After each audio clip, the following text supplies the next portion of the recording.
you.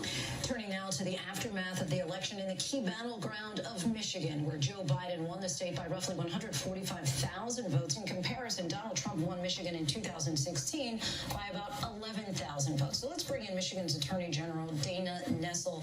Thanks so much for your time. Now, you supervise the state's 83 county prosecutors. Your team monitored the more than 5 million votes cast in Michigan for irregularities and fraud. Just to make it crystal clear to our viewers, out of all of those votes, have you received any credible complaints of fraud, either small or widespread, that the president's team has claimed? Well, when you say any credible claims, we certainly have seen a handful of claims where people tried to vote where they were not eligible to vote, or where people tried to submit applications for absentee voting, but none that were successful and none that actually changed the vote total. So were there a smattering of those claims? Yes, as there are every year, but nothing that would have actually impacted the total vote. And the campaign is alleging, based on affidavits signed by poll observers, that there was enough wrongdoing in counting votes in Detroit to have a judge prevent the results in Wayne County from being certified. Do these claims have any merit? And why do you believe the president's legal team has zeroed in on Detroit? Well, firstly, we find these claims to be meritless. They are completely lacking in facts. Where they do supply facts, they're easily debunked.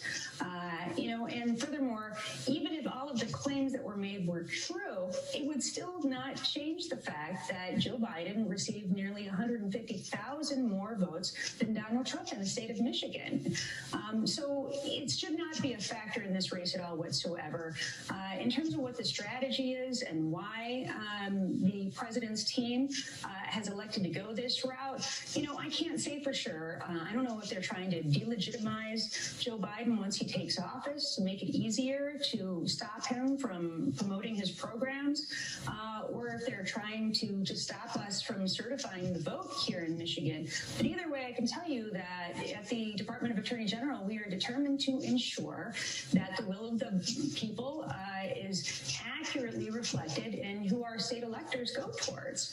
And it's really disturbing to us that there is this massive effort by the Trump campaign to undermine democracy in our state. But, so far we're winning every single one of these cases. These cases have been dismissed summarily and found to be completely lacking in validity. And we believe that the election will be properly certified here. So what's the timeline, would you say, for addressing these claims by the Trump campaign? And do you believe that the vote in Michigan will be certified on time? I do believe that the vote will be certified on time. I think that these efforts will fail as they have so far. No judge has really entertained these, even in the least. And I think that we're going to move forward and the vote will be certified. The will of the people will be properly reflected. And hopefully there'll be a smooth transition from here on out to the Biden presidency. And I will tell you, things are worse here than ever when it comes to COVID infections, and the numbers of deaths are spiking. Hospitalizations from COVID are spiking. We really need to move on from the election and just move towards solutions to this horrible epidemic that's impacting us so greatly here in Michigan and across the nation. And really a wide open question for you here. There's been so much misinformation out there. I'd like to give you a moment to clear up any of the common misconceptions that are being shared on social media, specifically about the vote in Michigan.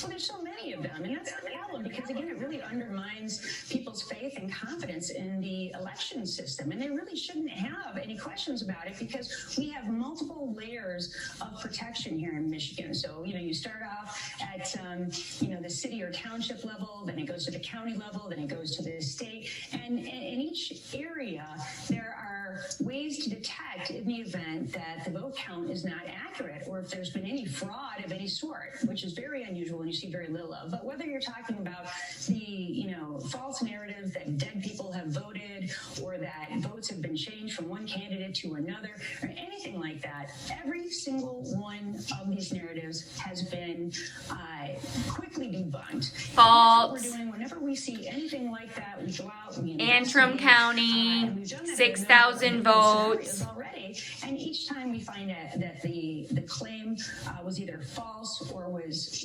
intentionally made fraudulent. fraudulently. And that's what I think is so disturbing to us here in Michigan, and I see this in other states as well. I don't understand why you have either members of the Trump campaign or the Republican parties that are actually asking and sometimes even putting out finder's fees in the event that people are able to somehow manufacture fraud. Election fraud is a very serious crime, and we take that incredibly seriously here in the state of Michigan, and I've prosecuted it myself on a number of occasions. So have the county prosecutors. If you see evidence of a crime, you should report it to law enforcement, and law enforcement They won't do anything. And so that's what's so concerning. If this was some other type of a crime, if this was a rape or a robbery or a murder, you wouldn't report it to a political party, would you? You would report it to law enforcement, and that's how these claims need to be investigated. Wrong. Attorney General Dana Nessel, thanks so much for your time. Thanks for having me.